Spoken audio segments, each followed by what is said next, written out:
Greetings and welcome to the CCOF Foundation Organic Record Keeping 101 for Growers webinar. We are happy to have such a great crowd out in the audience today. Our two presenters will review the USDA organic regulations related to organic record keeping requirements for crop producers, as well as highlight practical record keeping methods. Please note this webinar will only focus on record keeping for crop production. It will not cover organic record keeping requirements for livestock operations or processing facilities, and that's just in part due to limits of time. We can only cover so much in one webinar.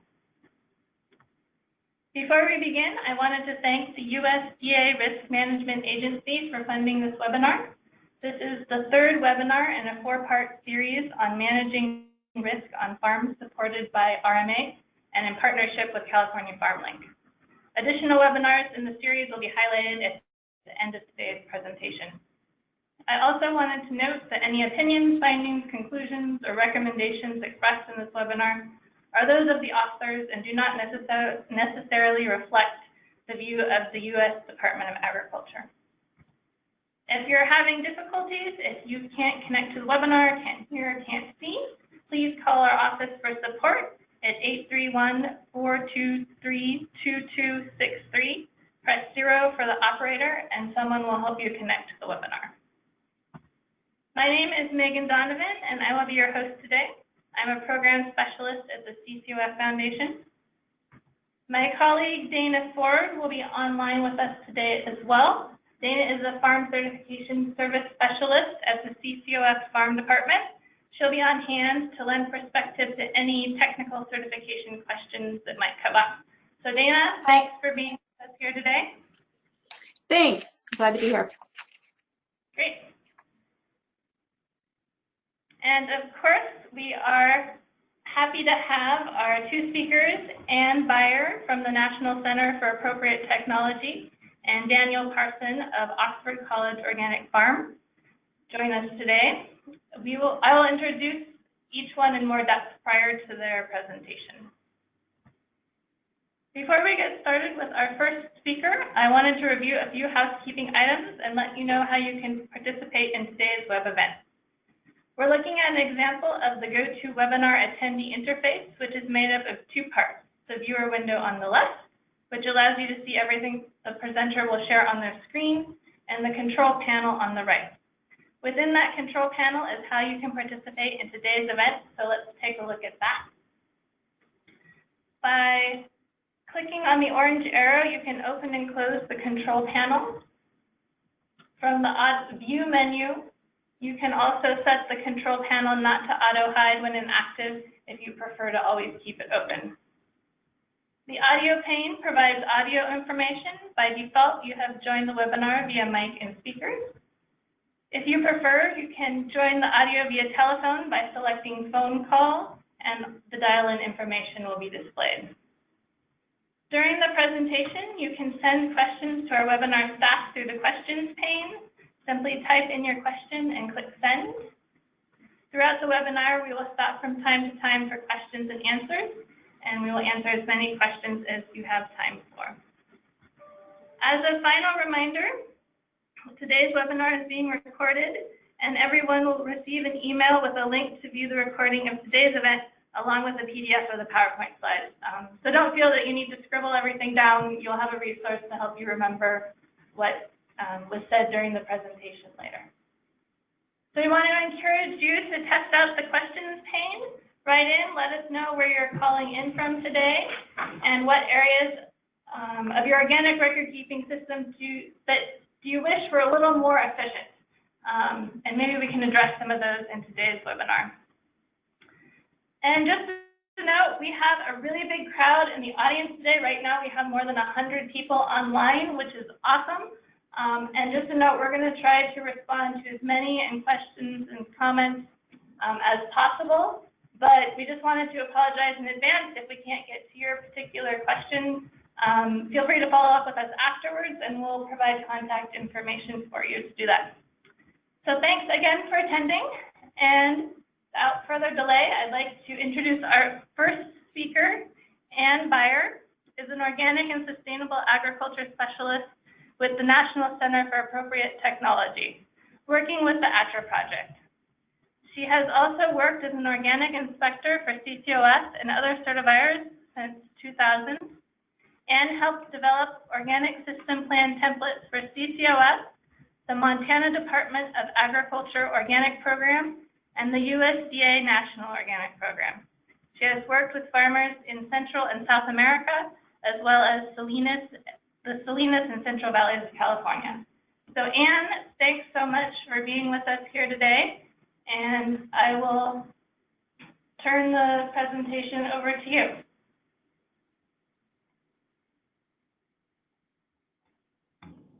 I think you can hear me now. Hi, Yes. Thanks for having me, and welcome to today's webinar on record-keeping systems for certification of organic crop production. As Megan mentioned, I'm Ann Beyer, and I work for National Center for Appropriate Technology and its Sustainable Agriculture project known as ATRA, dedicated to helping farmers move toward more sustainable practices, including certified organic production. And as she mentioned too, that worked as an organic inspector. So I have seen— The broadcast is now starting. All attendees are in listen-only mode. I've seen many different approaches to record keeping that comply with organic regulations. So there are many right ways to keep records, with reasonably practical and efficient ways to capture essential information. And I just want to say, at the end of the day, your record keeping system is for you. An effective record keeping system is one that works for your farm, helps you run your business, increases your efficiency, and reduces your stress. Let's see. I am trying to move the slide forward.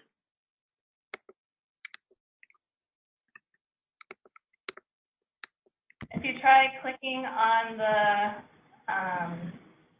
there you go. Oh, okay. Moving right along.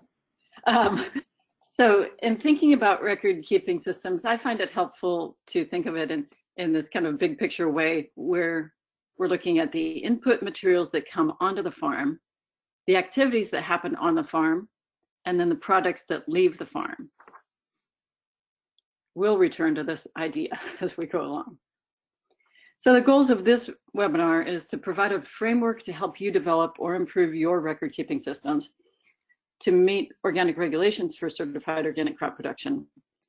We'll discuss some of the practical benefits of keeping records, review the USDA National Organic Program regulations on record keeping, and show a few examples of resources and ways to approach record keeping with links to resources that make it easier. And I can provide some of these to follow up the webinar afterward with Megan. Note that there will be a second webinar in this record keeping series on September 12th. My colleague Thea Rittenhouse will explore the use of digital organic record keeping programs. So I'll be focusing more on the basic concepts and some of the more simpler paper approaches to things, though mentioning some others. So in developing and describing your record keeping system, consider the questions: why, what, who, where, when, and how will you keep records? So some of the practical benefits, in addition to achieving organic certification, are to comply with food safety regulations. Unfortunately, there's actually, really a lot of continuity and commonality among those two sets of regulations, depending on your type of operation. I hope that every record keeping system will help you improve your production systems. I've heard people say that keeping records helps them recognize patterns and solve problems more readily. And of course, do good business management, because there's a lot of requirements that businesses have to fulfill: tracking finances, preparing tax returns, applying for loans, or obtaining crop insurance. So looking at the big picture here, the regulatory context of our discussion about record keeping for organic compliance is the United States Department of Agriculture, or USDA. The National Organic Program is housed within USDA's Agricultural Marketing Systems, or AMS. And the NOP organic regulations are found in the Federal Code of Regulations, or CFR, Part 205. And sometimes it's helpful just to know, be familiar with those acronyms as you're looking things up. So to become certified, organic operations work with one of nearly 100 different USDA accredited certifiers. And whether they're domestic or international, all such certifiers verify compliance to the same organic standard. It may be interesting to note that other federal regulations address food safety, whose regulations include FSMA, which is part of the Department of Health and Human Services under FDA, but we won't be addressing that directly today. So why keep, here's the what question. USDA organic record keeping regulations, these are direct quotes. I'll explain the color coding as we continue with the slides, but basically blue has to do with the organic system plan, purple has to do with documents, and green with records. So you need to keep the organic production and handling system plan that I'll refer to as an OSP from now on, must include a description of the record keeping system. That is, it needs to be adapted to your business. It needs to fully disclose all activities and transactions, maintain the records for 5 years after they're created, demonstrate compliance so as to be readily understood and audited, and be available at the time of inspection. Now, just a little more on the inspection process from my perspective as an inspector. I like to see the inspection process as an opportunity, not only to verify compliance, but also to refine your own record keeping process and have a dialogue with your inspector, and ultimately to improve your farm and business. The regulations describe the role of the inspector in verifying compliance. And it's important to note that to avoid conflicts of interest, it's not the role of the inspector to give advice, particularly if it's to overcome an identified non-compliance. But that said, the inspector can explain or clarify the regulations as they may apply to your operation and refer you to sources of information that are available to the public, such as the NOP website, and we'll send out a link to that, where you'll find links to the regulations themselves and the program handbook that includes guidance documents and sample record keeping templates and clarifications about the certification process. And we'll talk more shortly about ATRA, local extension services, and farm organizations in your region. But this slide shows organic crop production regulations. These are the areas that we'll be addressing as we go along, and just in each of these 8 areas, what kinds of records need to be kept.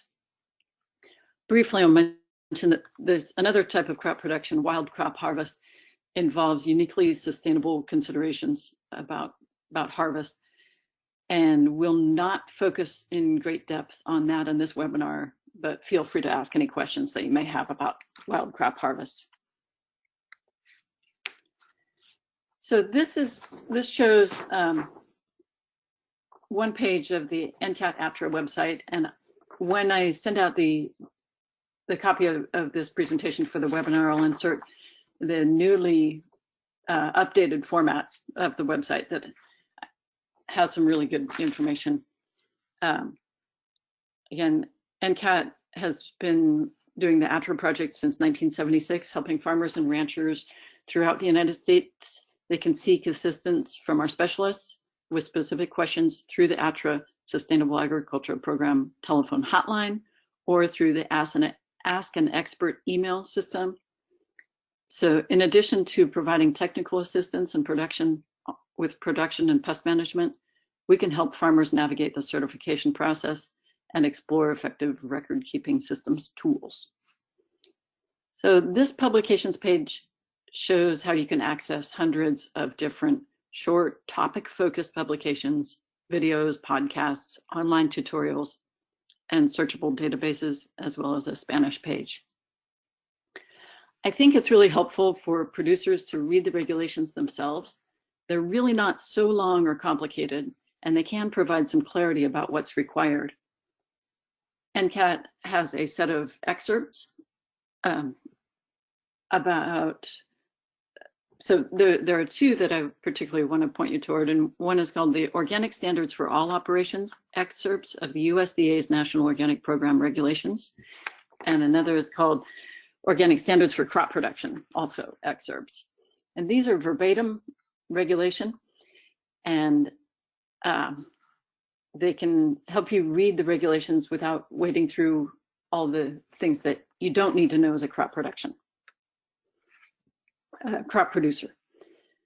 Okay, so these, I'll move on. This slide shows a copy of one of our publications, the first page of the one called Documentation Forms for Certification of Organic Crop and Livestock Production. And it's quite a long document that describes the three main components of record-keeping systems for organic certification. And those three main parts are the organic system plan, documents, and records. We'll go into a little more detail about each of these. And I also want to note that the templates and the sample record-keeping forms that are part of this publication, none of these is specifically required. However, the information included in them is required for certification. So in this webinar, I'm striving to make clear the essential information that you as a crop producer need to track for your farm. Operations are unique and diverse, and you'll design your own record-keeping system with the information that's required by NMP regulations that's adapted to your own organic operation.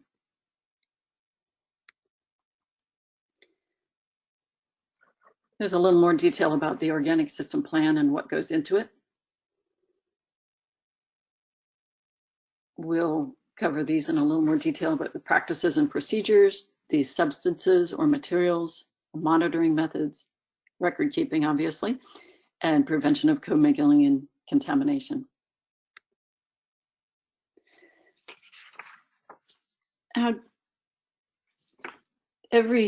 Let me just go back to the organic system plan. So every year at inspection, your inspector will review the OSP to be sure that it accurately describes your current production and handling practices.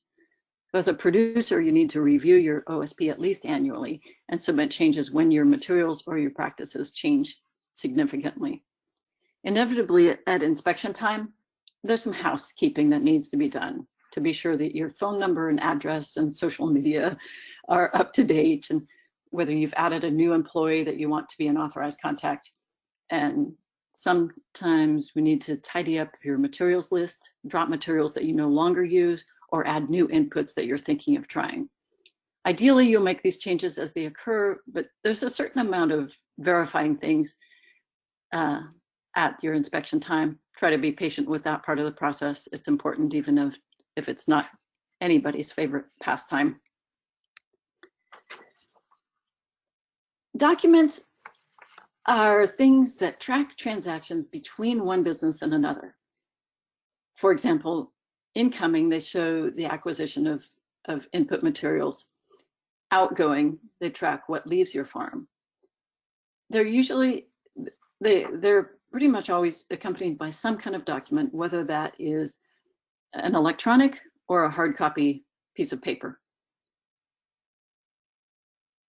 We'll look at, there are many examples of these, and I'm sure you all have a set of records that are either electronic or paper that include such things as order forms and receipts, invoices for seed, planting stock, maybe delivery for fertilizer, gypsum or lime, something like that, purchase records for your pest management materials, and then of course your outgoing product, and the variety of ways that these can be tracked.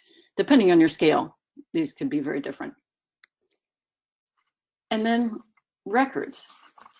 A lot happens on a farm that's not accompanied by a document per se, either paper or electronic. A record of what you do will only exist if you create it. So on-farm records kept by the farmer or by his or her employees capture information that fills in the gaps between documents and tells the rest of the crop production story. These are such things as application of inputs. You may have a receipt that shows when you purchased the material, such as a fertilizer, but nobody but you knows exactly when you apply it, unless you have a contract application. But most, yeah, it depends on your scale, what makes the most sense.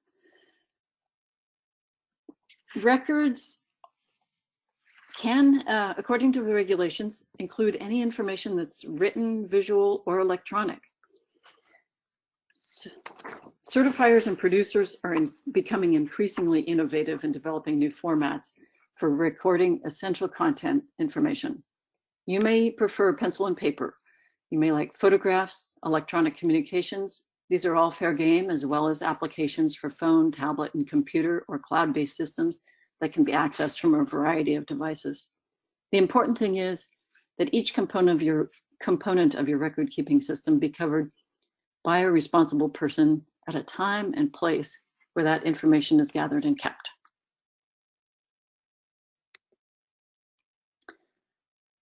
So I think, just check in. Is this where we do the questions? Or a little?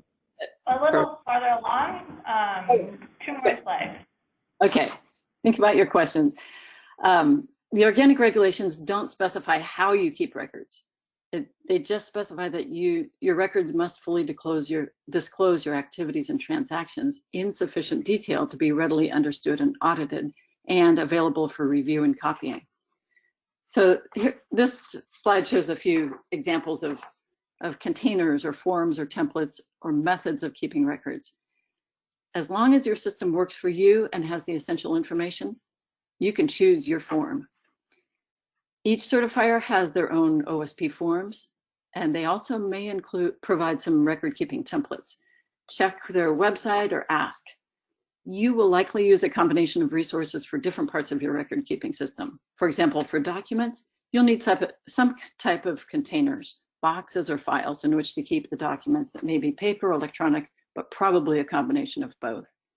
You'll have you might have an Accordion file or a grab-and-go file box, or simply a set of labeled envelopes or even Ziploc bags to keep your papers together in your truck or your packing shed.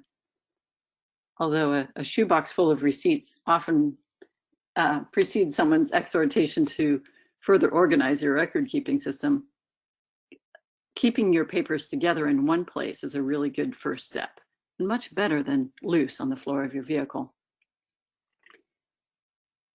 Records will, notes about activities and observations might be kept in field notebooks, on clipboards, or in photos, in mobile apps. And as I mentioned earlier, there are many types of software and web-based programs that Theo will discuss in greater detail on September 12th. So let's think about what kinds of containers work well for you. Here's a slide that mentions just a few different sources of paper or electronic templates that you can use or adapt to your system, and some examples of free financial tools, and also some of the kinds of programs that Theo will review. And of course, mentioning these or listing them doesn't constitute endorsement, and probably many good programs are missing, and they're just examples of possibilities.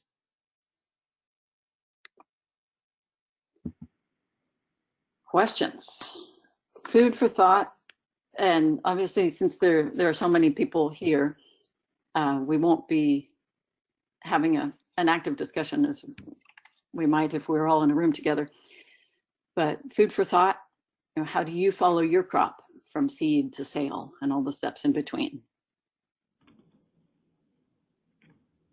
All right, great. Thank you, Anne, for that introduction, little overview on documents and records. So if you have any questions for Anne on what she covered up to this point, please write those in. And we'll also be going over a lot more details in the second half of the presentation.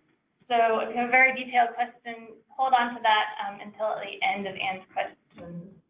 But just to kind of follow up from the questions we asked at the beginning of the webinar, we have people calling in from Santa Cruz, Vacaville, San Luis Obispo, Hayward, lots of places in California, as well as Boise, Idaho, and New York State. So we have a nice geographic distribution there.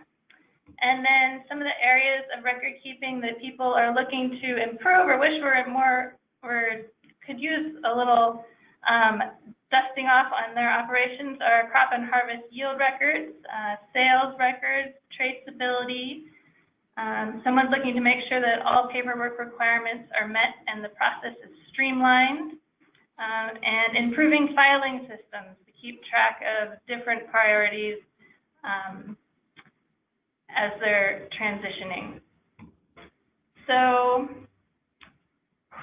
let's see. Have some questions coming in. A couple of people want to see the last slide, so we'll put that back up. And then see if we have anything else coming in. So Anne, someone was wondering, is there a fee to be a member of NCAT? You may use any of the resources that are available on the website for free, including downloading a number of different publications. I'll share with Megan to be sent out a list of links to the publications I'll mention, including one that I think will address one of the questions just asked. It's called Preparing for an Organic Inspection, Steps and Checklists, in terms of making sure you've got all your papers together. I think that you may find that one helpful. And your certifier or your inspector may also send out a similar checklist before the inspection that includes that kind of thing. Great. If you want to have, there are subscriptions also, I think it's $50. I better double check that, for subscription for a year, which would allow you to download any of our publications online. And no, there's not a fee also for helping answer questions. That's what we do. That's why we exist, to help farmers and ranchers. So please use the service. And my email will be at the end of this presentation, so you can ask me specific questions if you like. Great, thanks. So we had another question that came in. How do you consolidate the many forms and records that farmers need to keep? Food safety, organic, water regulations. How do you consolidate them so that there's just one form that you need to keep? Good question. Last year, in collaboration with the Agricultural Land-Based Learning Association in Salinas, we developed a co-compliance guide to food safety and organic regulation. And I will include a link to that in the follow-up materials that Megan sends. I think that many of the forms can double, and a few things you might need to add an extra column for food safety. You may also want to add an extra column for a financial management of things. That's not specifically required for organic certification, but if you can do more things at once, it becomes more efficient. Okay, great. Thank you very much. And yeah, we'll definitely get those resources out to people after the webinar. So we have some questions that are coming in that I think are going to be covered in the second half of the webinar, more details on seeds and farm stand operation kind of record keeping. So I think we'll move on to the second half, but please keep the questions coming and we'll loop back around to those at the end of Anne's presentation. So Anne, it's back to you. Great. So we'll dive right into the specifics, more specifics of the regulation. Clearly, people have a range of size of operations and number of employees and that sort of thing. So we'll need to you to adapt. But here again is the same slide we saw before, just summarizing the different areas of the regulations. We're going to go through these one by one now. Land requirements. So the organic system plan and your application, when you first apply for certification, you'll provide documentation of the land use history, because there needs to be 3 years without application of prohibited materials or fertilizers or pesticides before harvest of an organic crop. So the way that that is often documented would be, if the land was previously certified, it would be a current certificate or an affidavit from a prior land use manager, or a letter from the county agricultural commissioner. There are sometimes these reference the mandatory pesticide use reporting that is required in California. That may vary by state, because not everyone certified lives in a state that has those requirements. And then you'll keep ongoing records of management of materials used. Boundaries and buffers. This really depends on your context. This can be very, very different depending on where you are. Obviously, the photo in the lower right is surrounded by a riparian area with lots of trees, and the buffers are really not an issue at all. Well, the buffers are adequate, let me say. When you have farms that are right next to each other and have, the risks depend on your context.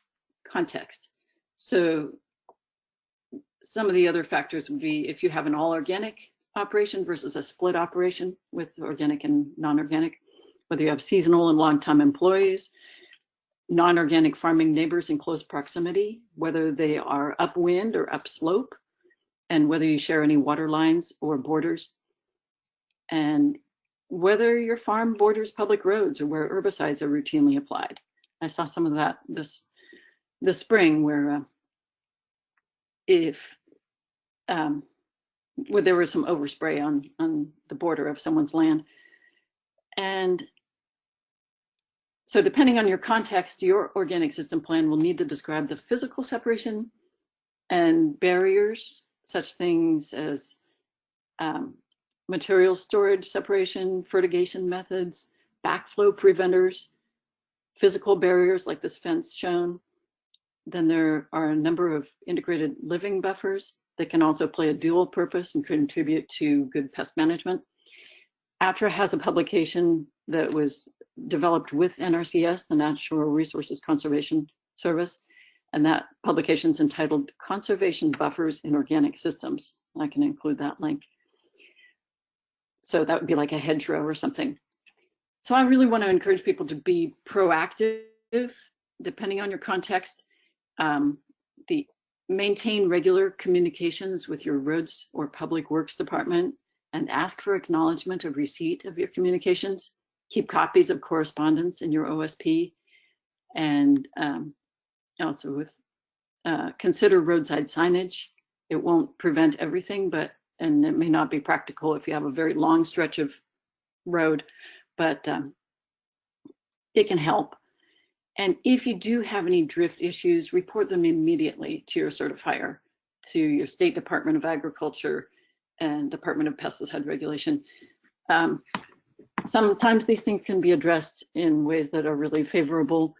Obviously, the best way is to prevent any kind of drift or overspray or unintentional application.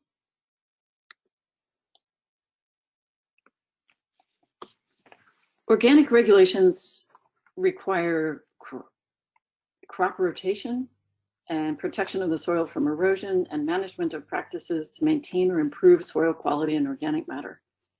And while the specific methods allow for a lot of discretion by each farmer and certifier, your OSP needs to describe how you improve your soil. Soil building is really critical, and how your documents and records show how you monitor and measure that improvement. So the documents from other businesses might include such things as laboratory reports, soil tests, tissue tests, water samples. Comparing current results to prior year's reports can show improvements. For example, I recently inspected a farmer whose soil tests showed measurable increases in soil organic matter content over the past 5 years. And that's pretty cool to see. Soil tests are also needed to, if you're applying nutrients, you need to document specific micronutrient deficiencies if they're going to be applied. So that's another way that those purple color coding. How do you document that through either soil tests or some other means? Harvest and sales records can also reflect quantifiable improvements in crop yields. Crop rotation is an interesting one. It's really integral to organic production. It's so important that it has its own practice standard in the regulations. And it has a definition in 205.2 and its own practice standard of crop rotation. And the definition describes how annual crops are alternated and specific families are not repeated on the same land without interruption. And perennial systems obviously are use different strategies, including intercropping or hedgerows or anything that introduces biological diversity. And so you're trying to meet these different goals of improving the soil, providing for pest management, managing nutrients. As an organic inspector, I often hear farmers say that they just know everything that was planted in each field each year. And it's true that organic farmers have amazing minds. And if we could only download the information you carry around with you all the time, that would be amazing.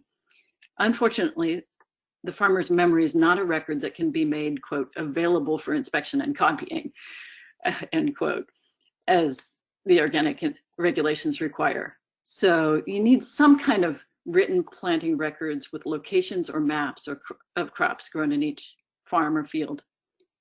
Maps can be a very good way to track crop rotation over multiple years. And while ATRA has some forms to write down things, I really like the visual representation. These are a couple of examples. There are programs that you can get to show maps, or you could download a map. There are a number of services, without naming names, that you can download aerial photographs of your farm. So either hand-drawn or computer-generated, that show the crops grown each season or year in each field location. Another innovative farmer that I saw recently used these aerial photographs available online and then printed them in a really low, very low percentage of grayscale so that they could see the borders and also easily write on them and copy them, the location of each season's crops. I have a number of slides here on seeds, and I'll try to move through these fairly quickly, but there's a lot of different details depending on what kind of operation you have.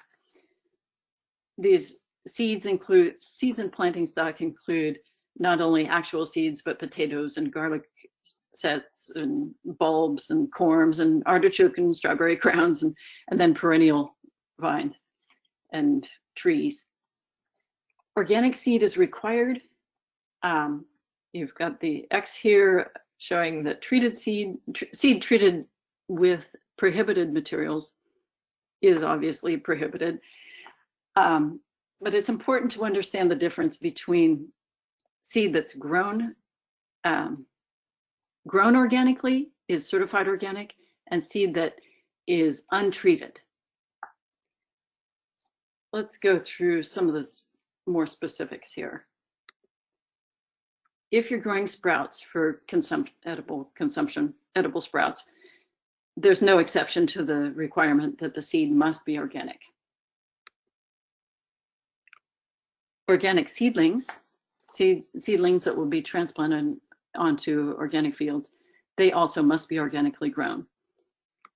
Your organic system plan needs to include a description of where you'll get the seeds and what your practices are, or where you'll get the seedlings. You can purchase seedlings from a certified organic producer, or you can produce them yourselves and document the process.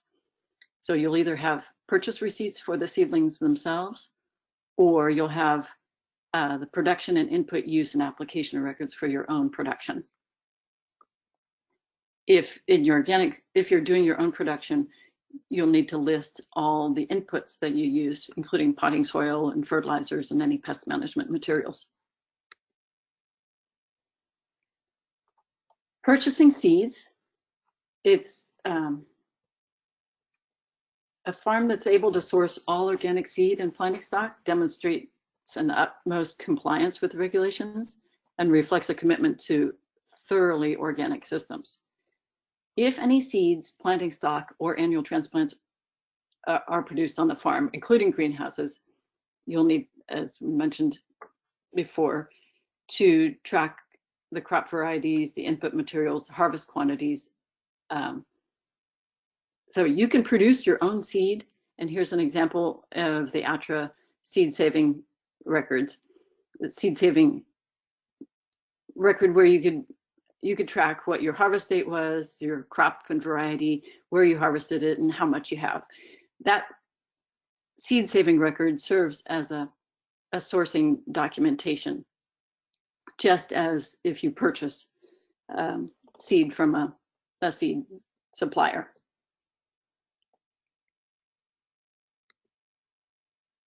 Here are a few examples of resources for finding organic seed and planting stock. This may not be an exhaustive list, but these are some really good starting places. Again, ATRA has a directory of organic seed sources that list a number of different seed companies that carry organic seed. These two, you can search these, the Seed Finder and find organic seed, and the CCOF Grower Support Package. This lower part of the slide here shows just one of like a five-page list of 3 columns of organic seed suppliers and resources. So there are a number of resources. You'll need to document that you've done an adequate search if you don't buy all organic seed, if you end up needing to buy some non-organic seed. So a little more detail. So if you need to buy organic seed when it's commercially available. If you buy non-organic seeds or planting stock, you'll need to document in your OSP, you'll describe your search, and you'll document how the seed that you did buy is compliant. It needs to be not treated with prohibited materials, including fungicides or seed coatings or inoculants, which can be genetically modified.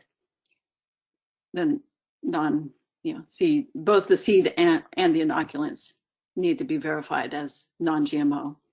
And you need to document the lack of commercial availability in the form, quality, and quantity that you need for your farm. Price is not a valid reason not to buy organic seed. So your inspector will verify that your practices match your OSP, that you have adequate documentation, and any records of on-farm seed saving or seedling production activities. Moving on to inputs. Input materials, also called substances in the rule and the organic regulations. Everything that you use on your farm needs to be listed in your OSP with the manufacturer or source and brand name and formulation if applicable, because sometimes it's really critical to have the formulation or the manufacturer in order to verify that it's allowed for use in organic production.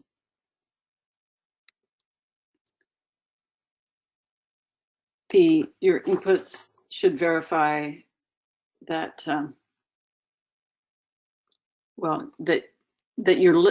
you should have a complete list of all the materials that you currently use or you plan to use. There are a number of ways to verify whether a material has been reviewed and is listed by some operation that has responsibility or competence in reviewing materials to see if they're allowed in organic production. Some of those include OMRI, the Washington State Department of Agriculture, EPA, NOP itself. And your receipts for materials are really important. I've seen a lot of receipts that aren't as complete as they need to be. So when you get a document or a receipt or an invoice for an input material, check and make sure that document shows the date of transaction, the buyer or the seller business names, the product brand name and formulation. Sometimes, if it just says compost, that's not enough. Or if it just says gypsum, we need to know, is that a material that is actually from a source, from a manufacturer, from a brand name or source that's allowed. So it needs to be sufficient information to allow for the positive identification of materials so that the allowability can be confirmed.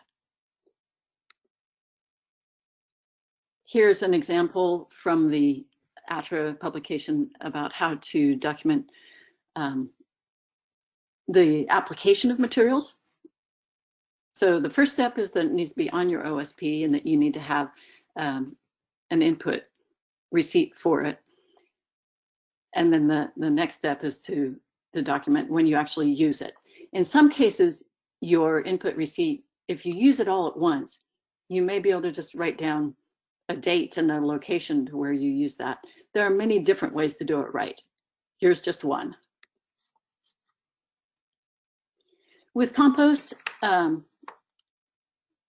manure, if manure is not composted to NOP requirements, then there needs to be a record of the application and to be sure that it's at least 120 days before harvest if the crop contacts the soil, and at least 90 days if it doesn't have direct soil contact.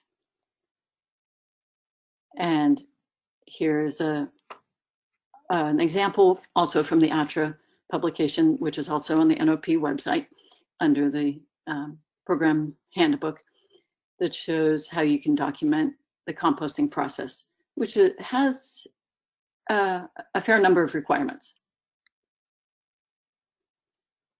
Pest management.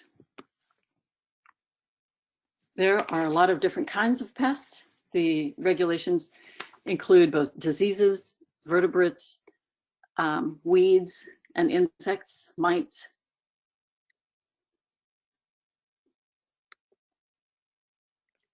The regulations also specify a number of cultural practices that enhance crop health. These are all listed in the regulations. I won't go through them individually, but these are all things that should be part of your practices as an organic crop producer. The application of materials is allowed only when the materials that you plan to use are listed in your OSP, which is a living document. You need to keep that up to date. And you are able to document the preventative practices that are insufficient. In which case, and then you also need to document that you're using any material that in a way that's consistent with any restrictions. For example, any pest control material, you have to show that you've been using preventative methods if you're applying any kind of fungicide or allowed pesticides, of which there are an increasing number included on those lists. So the foundation of any organic farm, as I mentioned, is the prevention, biological controls, mechanical controls, and then finally allowed materials. The documentation is there for the input receipts, and then monitoring is an important part of your record keeping. So not only you're justifying why it is that your preventative practices were insufficient and showing that you use it according to the restrictions. And some have more than others.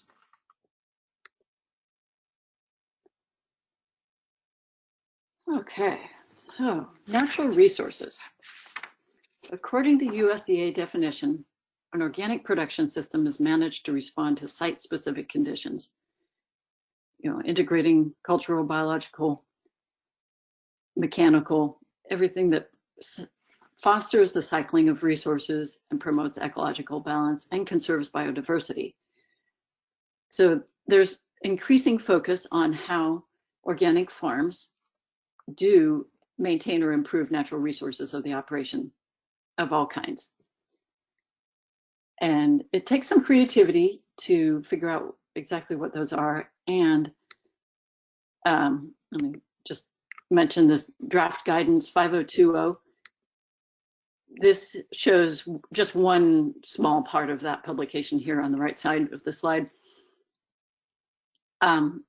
As people have been saying, we really need to verify that organic farms are maintaining or improving the natural resources. This document is really useful in that it provides many specific examples of how you might do that. So I recommend looking at that and seeing whether which ones fit your operation, because there's such a diversity of ways to do it. Every farm has some kind of natural resource, the soil and the water and the microorganisms in the soil, and then it expands on from there. So lots of ideas here. If you choose to go with NRCS or the Resource Conservation District to develop some kind of program for your farm, the plans for doing that can serve as some of your documentation, and record keeping for that can serve both purposes. All right, moving on to post-harvest handling. We won't go into a great deal of detail about all the different possibilities, but just briefly, you can list what you do, whether you wash product or put it in boxes or cool it or store it. Your OSP needs to describe that. If you're washing product, for example, if you're using anything besides plain water, then you need to show that any materials you're using, they need to be listed in your OSP, and the levels at which you're using them needs to be consistent. Keeping those records, keeping the not only the purchase of chlorine or peracetic acid or whatever it is that you're using, but monitoring those levels. Labeling, there are also NOP guidelines that include the essential components of label design. Any labeling is not just it comes in a lot of shapes and forms. It can be just the rubber bands or the twist ties, as we should see on the left-hand side, or it can be a formal label, such as this example, where if you look closely, you can see that it has the farm name, it has the location, the city and the state, and below that it has what we inspectors sometimes refer to as the COB statement, the certified organic by, and then the name of the certifier. In this case, both the CCOF and if I can see it right, and the USDA seal are used. And if both the certifier's seal and the USDA seal are used on the same label, the USDA seal needs to be at least as big as the certifier seal. Lots of details about regulation, about labeling that you can look up or ask questions. Audit Trail is really a key component to this whole process of organic certification. And it's defined as documentation that's sufficient to determine the source, the transfer of ownership, and the transportation of an agricultural product that's labeled as organic.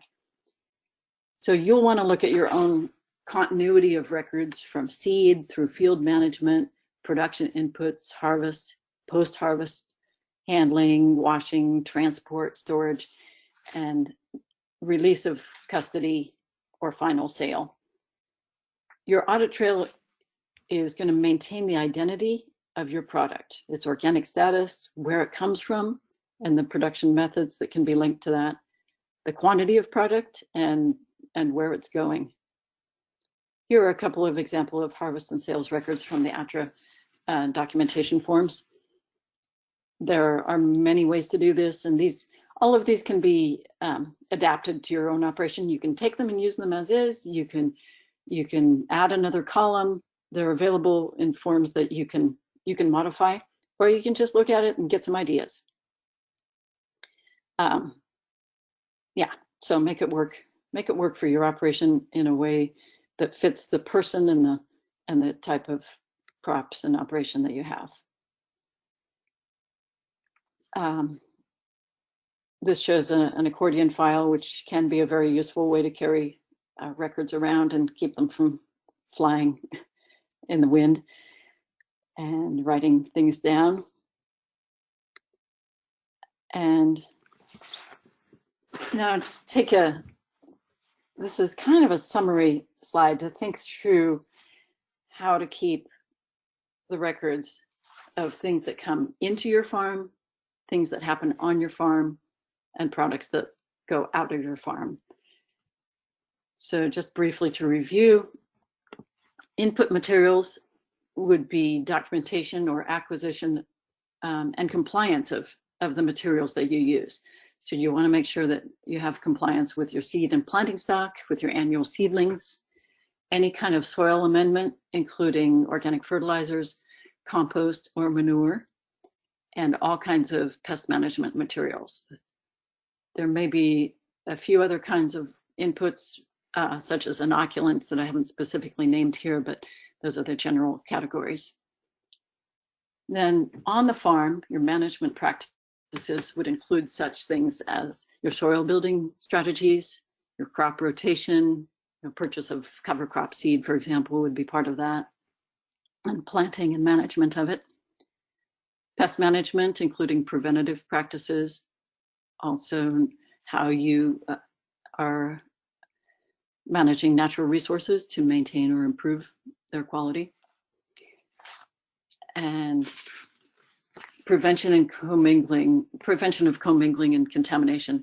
Now, this is also referred to as organic integrity. So the integrity of your organic farm and your organic product depends on your assessment of the risks that are at your location, and try to manage those to make sure that there isn't contamination, that you're preventing that, and therefore maintaining the integrity of your product. In the production records, the output, the audit trail, harvest and sales transactions, product can be tracked through detailed harvest and sales records. And again, it depends on whether you're selling direct or selling wholesale. Some of these records may be like farmers market load lists, and we have an example of that kind of thing in the Outro publication on documentation forms. It may include direct marketing pick lists or sales summaries or CSA sales records, delivery tags, invoices to restaurants or to wholesale buyers. So a lot of, you may be doing it all in QuickBooks, or you may be doing it all in paper and pencil on a farmer's market load list. Whatever works for your operation and that follows your product and allows it to be quantified, that's all right. Every inspection, the certifiers, the inspector will choose a crop and a time frame and do that production verification audit to make sure that it's a reasonable amount of product that you're producing and that the product doesn't grow after it's harvested. So you can be prepared to do that by having all your records present and being able to track harvest of different products over a time period, or the inspector will choose one and choose a time frame that seems reasonable. If you have one harvest of grain, that's obviously, or walnuts, that's simpler than 60 different crops at a farmer's market. But either way, the inspector will need to verify that it's a reasonable production for your circumstances. So then step back, take a breath, remember the big picture, think about what works for you, what goes in, what happens on the farm, what goes out. And another way to look at it would be A complete organic record keeping system will include your organic system plan that's accurate and current, and it's consistent with your field observations so that the inspector and you can look at what's going on the field and go, yeah, this organic system plan reflects that in general terms. The organic system plan is intended to last, to not have to be updated all the time. So it's fairly general, but then it's supported by the audit trail documents that track the identity and the quantity of inputs and products. And finally, the records of on-farm activities that can't be directly observed and that aren't included in the documents. So hopefully we'll have time for more questions. I'm really, really glad that we have a real farmer now to talk about how he does things on the ground, to give it some realistic perspective. So I think that's about all I have to say for now. I'll be here to answer questions after Daniel's presentation. All right, thanks, Anne. And I think we have time for a short break before we move on to Daniel's presentation, just to get a couple questions in. And so someone was wanting to know, in the event the land use records are not available for a parcel of land that they've purchased, and a farmer wants to be organic from day one, what type of documentation do you need, or what do you do in that situation? I guess it would be helpful to know the context. Like if it's obviously been fallow, that's a different story than if it's been actively farmed. Yeah, so I have a little background information I can give you. It was an urban farm purchased from a city, and it was a vacant lot for about 20 years, and it's had multiple owners. Okay. And the records are not available for the previous 2 years before it was bought. But you think it was fallow? It sounds like it was fallow, yeah. Yeah. Okay. So it'll be up to the certifier's discretion to evaluate what is exactly sufficient. But some of the things that I would suggest you might look into is ask anybody who may have knowledge of it, and that may include even if there aren't specific records, if the landowner knows anything about what was done, they could write a letter. In some states and locations, there are county records that would, like in California, there's 100% reporting required. So you could go to your county agricultural commissioner and ask them, take the parcel number, take the address, and ask for a documentation of, from their records which are publicly available information. And then sometimes I've seen records where a neighbor who's lived there has observed this thing, and they can write an affidavit that says, we played baseball in the field, but we didn't add any fertilizers. Or, and anybody who has a consistent and reliable perspective on the piece of land may be able to provide some documentation. All right, great. That's very helpful. And then we had another question come in that was wondering if you have a perennial crop like boysenberries or peaches that stay, in the ground for multiple years, what do you do for crop rotation? Right. So the definition of crop rotation addresses that and suggests that you might have a cover crop, or you may have orchard floor management, or between the rows of boysenberries or whatever kind of caneberries or any kind of perennial crop.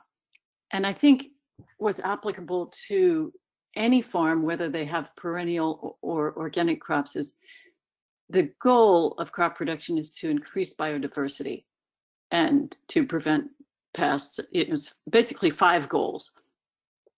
Prevent erosion, manage nutrients, manage pests, improve the soil. So anything that increases biodiversity and helps you meet those other 4 goals that are specified in the organic regulations for crop production or for crop rotation.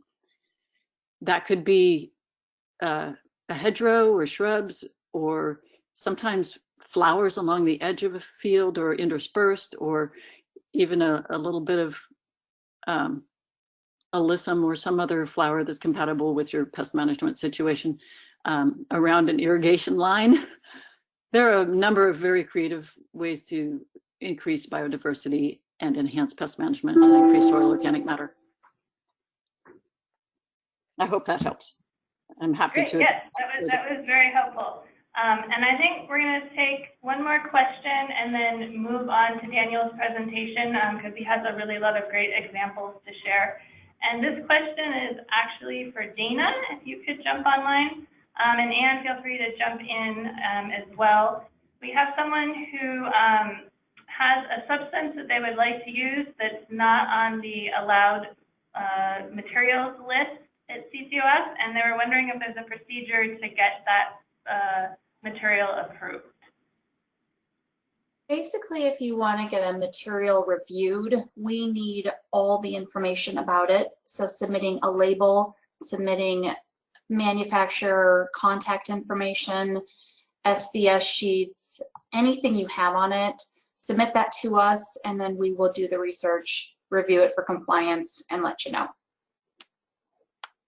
Great, thanks. And just to note, I know there's some people online that are not certified with CCOF, so probably always check in with your certifier before using any materials, and they, follow their procedure to get that material approved. So I'm going to introduce our next speaker in a second, but I just wanted to mention again that we have a huge audience in the crowd. There's over 100 people online, so we're going to try to get as many questions as we can, and there'll be another question or answer session after Daniel's presentation. So keep writing them in, and so it's my pleasure to introduce Daniel Parsons, who serves as the farmer educator at Oxford College Organic Farm at Oxford College, one of Emory University's undergraduate schools located in Oxford, Georgia. Prior to managing the Oxford College Organic Farm, Daniel ran his own farm, Parson Produce, near Clinton, South Carolina. He also served as the farm manager at the Clemson University Student Organic Farm at the Calhoun Field Laboratory in Clemson, South Carolina, and at Beyer Gardens in Decanter, Georgia. So Daniel, thanks so much for taking some time this afternoon to tell us a little bit more about how you approach record keeping on your farm. Well, thanks for having me. I think that was a great overview of all the details, and hopefully I can fill in some questions that growers might have by showing how we actually keep records and here at the Oxford Organic Farm, because you won't keep all the records mentioned. It's specific to your farm. So for me, a record keeping system has a lot to do with the records that you can keep and will keep and show a clear picture of the farm. So just to give everybody a sense of the scale, it's a small scale farm, but hopefully if you're a larger scale, you could imagine how these same records and record keeping strategies would apply. But here we are at Oxford College. There's a picture of the farm, and then a brief rundown of the vital statistics here. We're right outside of Atlanta in Oxford, and we're growing vegetables, cut flowers, shiitake mushrooms. We do about 3 acres of intensive production, so there's a lot of diversity out there in the fields. The farm's been certified organic since 2014. And we are selling to various campus locations. We have the CSA and farmers markets in the communities. And my first time certifying under the NOP was in 2004. So when I started as an intern, I was in North Georgia, and they were certified under the Georgia Land Stewardship Association. But they dropped their certification when the national program came out. And in 2004, I was at Beyer Gardens in Decatur and got certified under the NOP. And I found that the record keeping was one of the big challenges, but it was also one of the best things to happen to my farming, which was to keep clear records and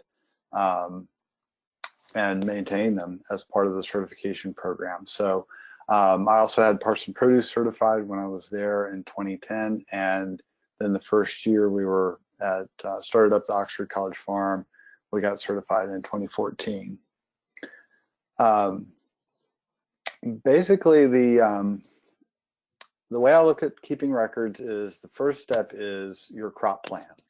And that gives the inspector something to go on, is what you plan to do. And then you're updating that and verifying that you're doing the things that you say you're doing, and you're keeping records about how it all turned out, because we know the best laid plans will go astray during the season due to weather, insect, pests, marketing, all kinds of things. So I start with that detailed crop plan, and then every week we keep certain records, our orders, our pick lists, to-do lists, other records as needed as we apply things. Of course, we have all the business records, marketing invoices, and things like that. They're very helpful in terms of organic certification. And we're not GAP certified or anything like that, but we do keep some food safety records that come to bear at the time of our inspection. So any of those other records can be really good to keep and maintain for organic certification. So the first thing is really crop planning for me, and that is the rotations on the farm. So we have quarter-acre blocks, our rotational units, and we look at those as a big picture of what goes in there, what type of crop. And then we zero in to the bed level and say how many beds of, so if we grow peppers in one field, that's part of our rotation. And we have a crop plan that says how many beds of bells or jalapenos or whichever pepper we're growing.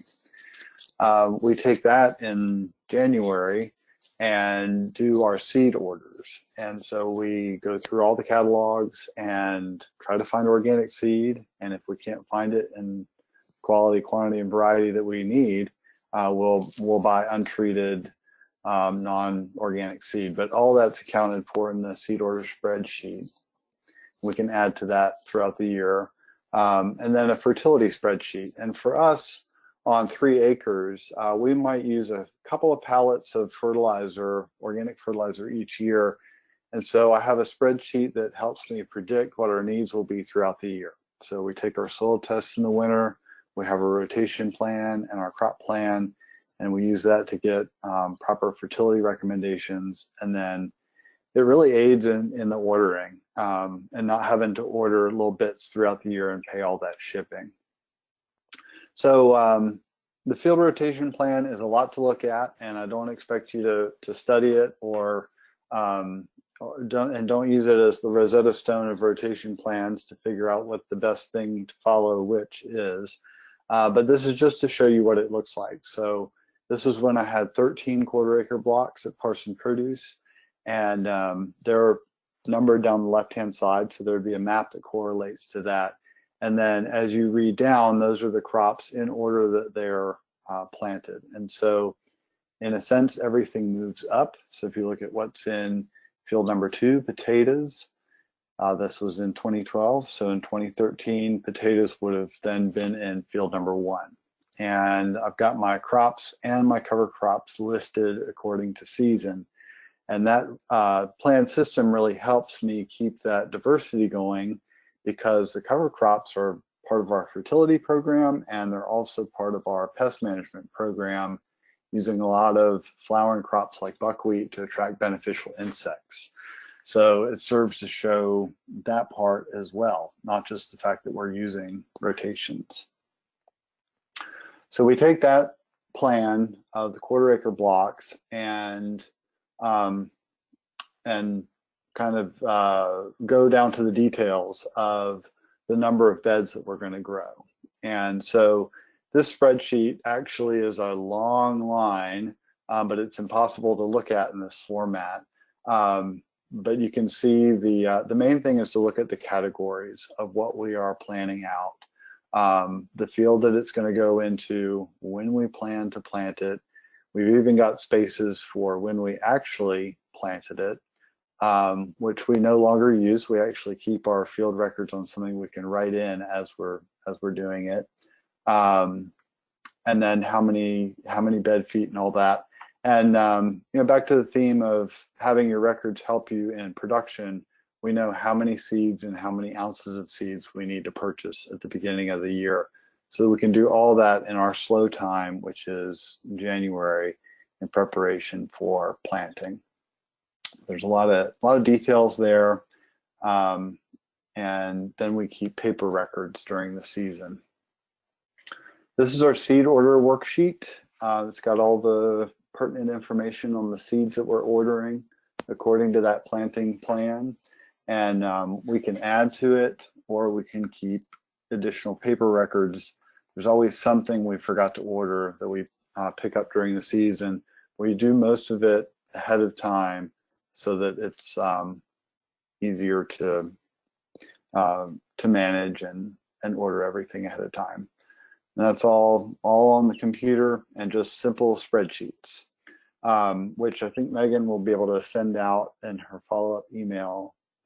The fertility spreadsheet as well, it's hard to see all the details here, but basically we take our recommendations from our soil tests, and there are formulas in a lot of these squares, and I can input which materials I want to use in that field according to the recommendations, and it tells me how much to apply per bed.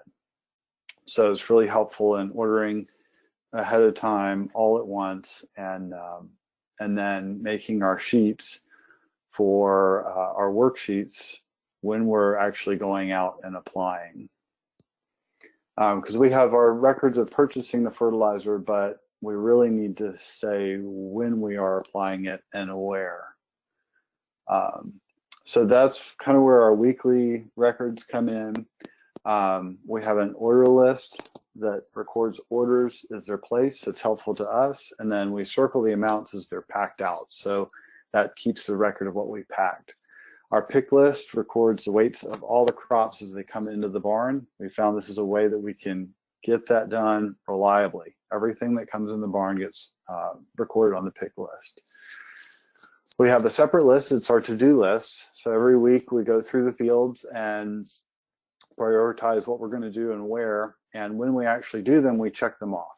Because if we didn't do that, it wouldn't really be a record of what we had done that week. And so if things don't get checked off, they either go on the next week's list, or maybe they never get done. But at least we have a record of what we did and when. And then the fertility spreadsheet turns into a worksheet when we're ready to apply our inputs. So we have the fertility amendments and then the rates for the application in that field. And this is all on paper, and we 3-hole punch these pages and put them into a notebook according to date. And it's really easy to see when we grow and when we do what based on those dates, because we know when tomatoes are going to be in the ground and we can find them easily. So what you're looking at is the pick list on the left, and the circles mean that is recorded and added, and on the right are our order lists of what people are ordering. The circles are verified that we actually packed out that amount, and the squares are notes about the farmers markets. So farmers markets for us are a little difficult to track, as is CSA, but what we do is we record what we take to market, and then we weigh it when it comes back, and that way we know exactly what was sold at that farmers market. And that's an improvement that we've made over the last couple of years to better track those ways that we sell, because we have invoices for our wholesale customers. On the left, you see the to-do list with checks of the things that got done, and that tells you it got done in that week, and they're all according to the field or areas where we've done them. And on the right is that fertility worksheet. So I take my recommendation and break it down per bed of what is applied in each field so that we have a record of when we applied. And any amendment, of course, is on your organic system plan, and we have printed that out, spreadsheet. I've got one in the office for when I do my ordering to make sure what I want to order is on the list. And then we have one posted in the barn so that when anybody who's working, when they take something off the shelf, they're going to look at that list and verify that it's actually on our list, so that there are no mistakes. Of course, we don't keep prohibited items in the barn, but that's just another way to check to make sure it's on the list. Because even if it's acceptable, you need to tell your certifier and have it approved before you apply it, or you can run into problems there. And I think my time's about up, so I'll leave it there. Great. Well, thank you so much for sharing all of those spreadsheets and some simple examples of how to keep records, and as well as how to kind of double check your records on the farm. That's great to see examples from the field. So we're going to open it up to questions for Daniel, if you want to send those in. And while you were speaking, Daniel, we had a couple questions that came in for Ann, so I think we're going to start with those, and then if anybody has specific questions for Daniel on his record keeping forms or experience, please write those in as well. And also, Daniel, if you have any information you want to chime into any of these questions, feel free to do that as well. There was a question that came in about organic seed, a couple questions actually, and one of them was wondering, is it okay to use non-organic seed for non-crop areas, such as for erosion control or cover crops? And they're also curious about what to do with straw for erosion control. Do you need to use organic straw? And if you want to jump in on that one. Great, thanks for asking those questions. In general, you need to have or use organic seed if it is commercially available, including for cover crops and erosion control. If it's not available as organic in the variety that you need, in the form, quantity, or quality, then you can use untreated seed. And with respect to mulch, straw mulch, that does not need to be certified organic. Any kind of mulch, it's nice if you can, but it's not specifically required that any mulch material be organic. But it of course does need to be untreated, and I know our certifier required us to verify it and have it listed on our OSP as an input. Yeah, that was for mulching in the fields, not for erosion control. Yeah, you clearly want to be careful about what you apply, make sure it's clean, and list it in your OSP. Right. Great, thanks. And then we had another seed-related question that it's a large-scale row crop operation, and they're wondering, do they need to keep all of the seed tags, or if they're from the same lot number, will that suffice? Especially in regards to the fact that they keep electronic records. So you'd have to take a picture and scan each seed tag. Right. A lot of times when I've seen seed purchase records, the lot number or the lot number for that seed is listed in the invoice. If it's listed in the invoice, then there's no need to keep the tag if you have that information. I think it's always useful to have lot numbers. I talked to in this case, a handler who was able to solve a problem with their lot because they traced it back to a specific lot number. And in some cases in the past, there's been specific lot numbers of inoculants that were allowed versus not allowed. So it's useful to have the lot number. The form in which you keep it is not critical. So if it's on your invoice, then you don't need to keep the seed tag. If you want to keep a photograph of it instead of the actual seed tag, that's fine. Thanks. And then we just had a follow-up on the straw mulch, and I just wanted clarification. If you put it where produce is grown, does it need to be organic or not? They were a little unclear on that. Right. So straw mulch used in organic fields is not required to be organic. Okay, good. You'll want it to be clean, but it doesn't have to be organic. Okay, great. Thanks. And then we have one more seed question. Seeds are very popular this afternoon. How can we best document their search for organically produced seed? This farm does a lot of phone calls or catalog reviews, so it's informal.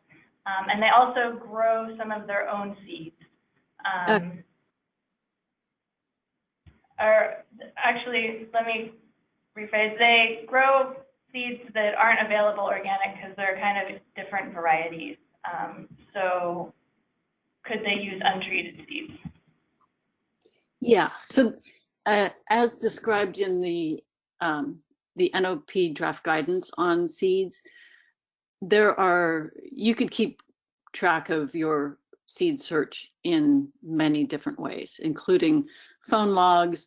Sometimes I've gone to inspections and the person has a stack of seed catalogs, and they say, I've looked for an equivalent variety for this type of vegetable in all of these seed catalogs. And as an inspector, I feel like that's sufficient.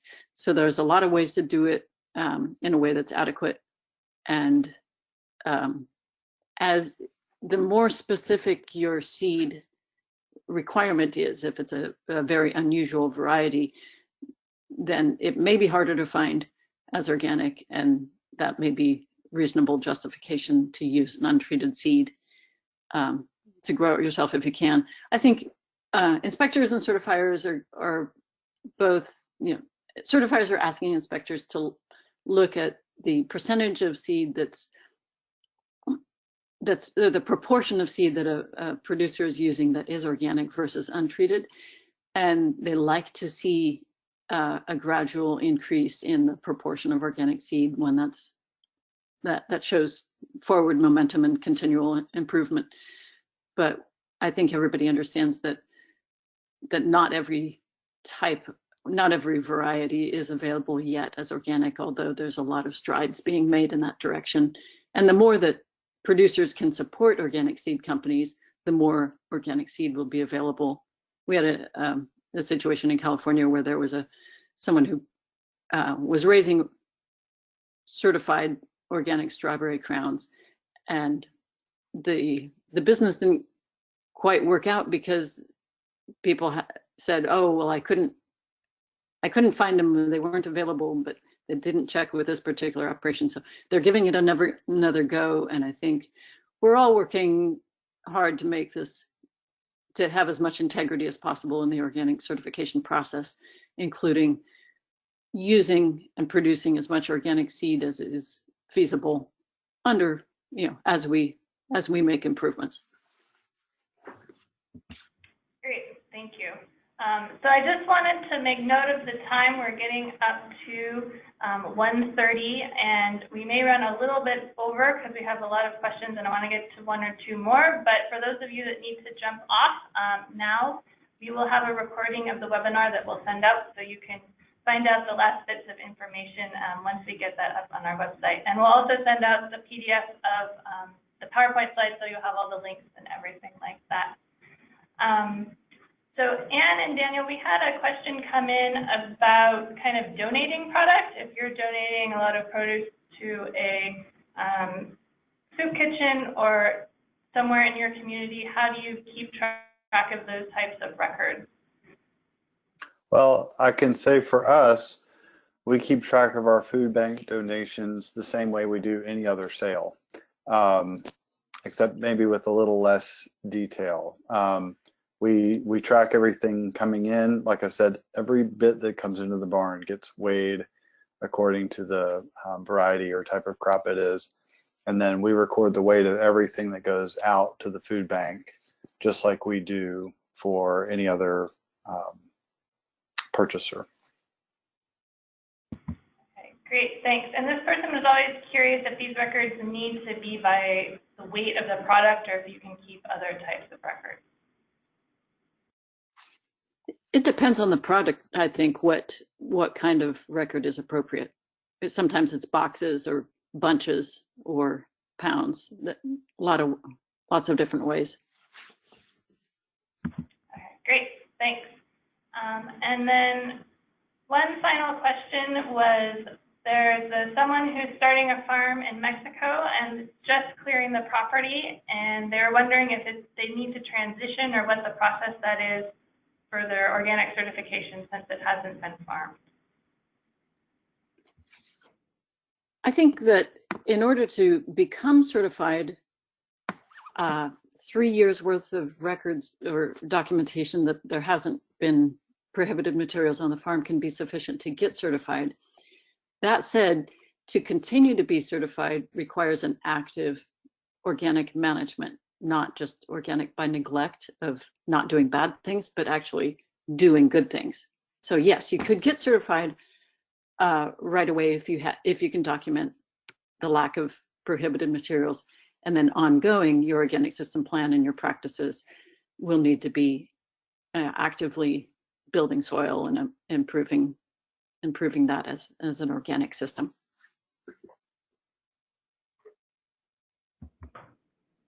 All right, great. So just one final question about labeling and the difference between an organic label and a certified organic label, or kind of the nuances on like the label that goes on the product. You know, one possibility is that we continue this maybe individually, because that sounds like we might need a little more background. And That sounds good. I'm happy to follow up with anybody and answer questions. You have my email, and I really encourage people to go to attra.org, attra.org, and to explore our website. I think there's a lot of interesting material there, and I hope you do too.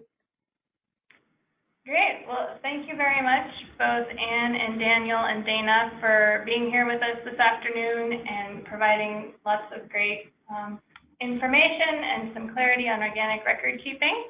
We appreciate you taking the time out of your busy schedule. And I also wanted to note, we had a huge crowd today, it's great to have so many people attend. And if we didn't get to your specific question, please follow up with me or Anne, and we can help you get the information you need. And just a couple final wrap-up notes before we move on. As I mentioned at the beginning of the webinar, this webinar was one in a 4-part series hosted by the USDA Risk Management Agency. Earlier this year, we hosted a financial planning webinar for farmers, as well as an accessing crop insurance webinar. So if you want to check those out, those are on our website. We also have a digital organic record keeping webinar that will come up in September that'll go more into digital record keeping tools. So some of the ones that Anne just kind of briefly touched on, we'll talk about those, also in collaboration with NCAT. And in October, we will have a webinar on the FSMA agricultural production water requirements. And we have a great speaker from UC Davis who works with growers and is going to go into practical, like how do you take a water sample, how do you set up a water monitoring program for your farm to meet food safety regulations. And we have some upcoming in-person events. The Organic Grower Summit in Monterey, California is co-hosted by CCOF and the Organic Produce Network.